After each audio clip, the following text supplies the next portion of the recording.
দর্শকগণ, এই সমস্ত ধর্মগুরুরা রামচরিত মানুষের কি সার বলেছেন প্রথমে আপনাকে এটা শুনিয়ে দিই। শুনুন, আমাদের ধর্মগুরুরা আপনাকে কেবল এক কথা শুনিয়েছেন যে ভগবান শ্রী বিষ্ণু স্বয়ং অবতার নিয়ে মাতা কৌশল্যার গর্ভে জন্মেছিলেন। তিনি জন্মের সময়ই তার চতুর্ভুজ রূপ মাতা কৌশল্যাকে দেখিয়ে স্পষ্ট করে দিয়েছিলেন যে আমি ভগবান বিষ্ণু। তারপর যখন শ্রী রামচন্দ্র যুবক হলেন তখন তার বিবাহ সীতাজির সঙ্গে হয়েছিল।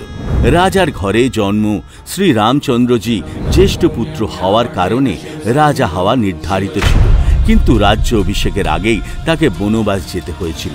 তার সাথে তার পত্নী মাতা সীতাজি ও ভাই লক্ষ্মণও গিয়েছিলেন। সীতাজির অপহরণ রাবণ করেছিলেন, নিজে সর্বনাশ করিয়েছিলেন আর রামচন্দ্রজিকেও দুঃখী করেছিলেন।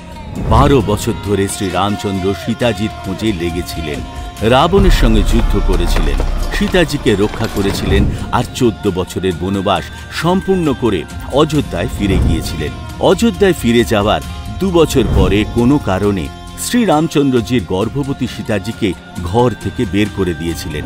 আজীবন পতি পত্নী কখনো মিলিত হতে পারেননি, কিন্তু সর্বদাই মর্যাদার সঙ্গে পালন করেছিলেন। এই জন্য শ্রী রামচন্দ্রজিকে মর্যাদা পুরুষোত্তম বলা হয়, আর এটাই রামচরিত মানুষের সার। দর্শকগণ, এটা ছিল আমাদের ধর্মগুরুদের শ্রী রামচরিত মানুষ নিয়ে দেওয়া আজ পর্যন্ত জ্ঞান। দর্শকগণ, রামচরিত মানুষ প্রত্যেক সনাতনী হিন্দুর নিকট অত্যন্ত মান্য এবং পবিত্র গ্রন্থ। কি এমন হতে পারে যে কেবল এক রাজা আর রানীর কাহিনীর মতন রামচরিত মানুষ এর সার? মোটেই না। রামচরিত মানুষকে যদি এই তত্ত্বজ্ঞানহীন ধর্মগুরুরা বুঝতে পারেননি, কিন্তু এখনো যে রহস্য সন্ত রামপালজি মহারাজ আপনাকে রামচরিত মানুষ থেকে আপনার সামনে তুলে ধরবেন, তা দেখে আপনার হুঁশ উড়ে যাবে। রবিবার সকাল 11টায় কেবল সন্ত রামপালজি বাংলা সৎসঙ্গ ইউটিউব চ্যানেল।